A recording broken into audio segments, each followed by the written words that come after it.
जाती हूँ, क्या बताऊँ। आपकी कॉलेज वाली बहन जी आपको इतना पढ़ाती है तो घर कब जाती हैं आप दीदी? अरे नहीं नहीं, ये सब सिर्फ मेरी प्रोफेसर नहीं पढ़ाती, मैं अलग से दूसरे टीचर्स के पास भी पढ़ने जाती हूँ।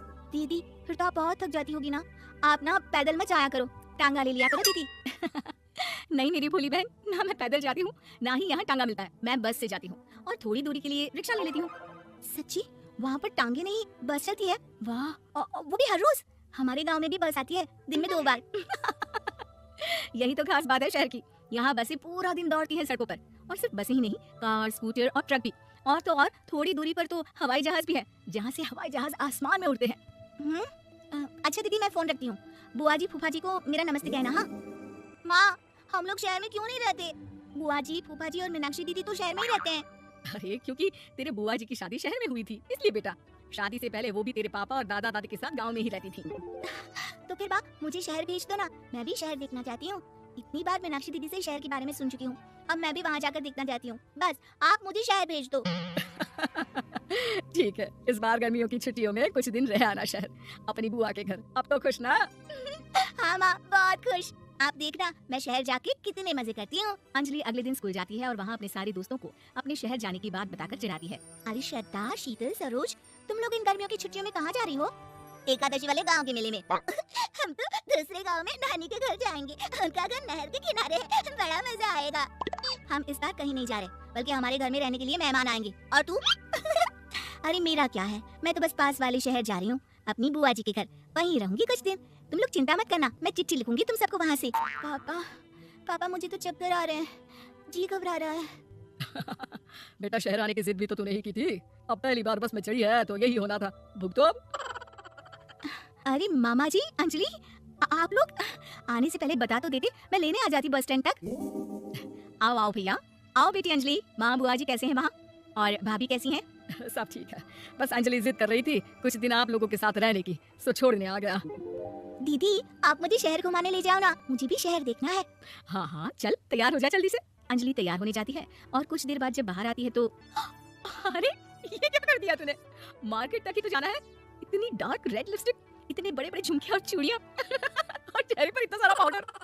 मेरी बहन ऐसे नहीं चलेगा, जा और ये सब हटा के आ।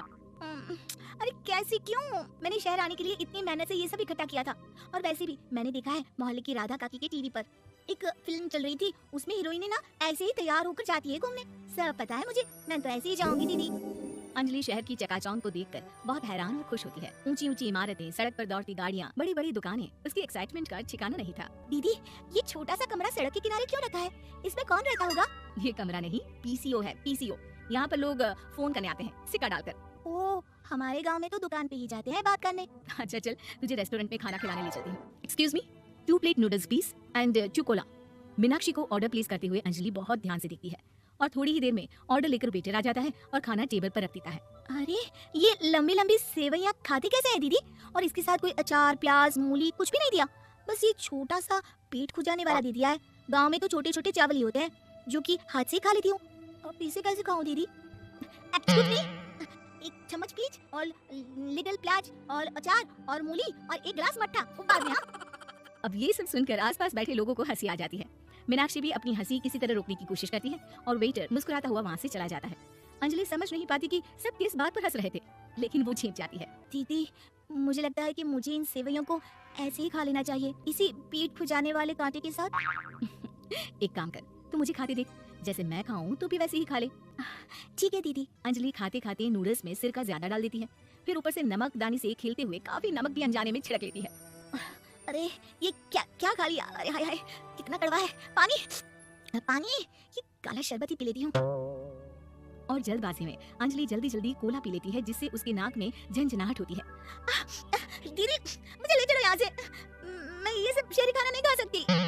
अब शर्म के मारे मीनाक्षी अपनी बहन को वापस घर ले जाती है और कहती है कि देख अंजलि, माना कि शहर और गांव एक दूसरे से बहुत अलग है, लेकिन इसका मतलब ये नहीं कि हमेशा शहर ही बेहतर हो और उस वजह से हमें वो सब करना पड़े जो हम नहीं कर सकते। शहर में सहूलतें तो हैं ही, पर चुनौतियां भी हैं। हम जहाँ भी रहें, हमें कभी अपने आप को कम या ज्यादा नहीं समझना चाहिए। हर किसी भी नई जगह में ढलने में समय लगता है, उसके लिए तुम्हें दूसरों की नकल करने की कोई जरूरत नहीं है। बेटा घूम लिया शहर, या अभी और घूमना है? नहीं पापा, मैं अपनी गलती समझ गई हूँ, आप गाँव ही ले चलिए मुझे।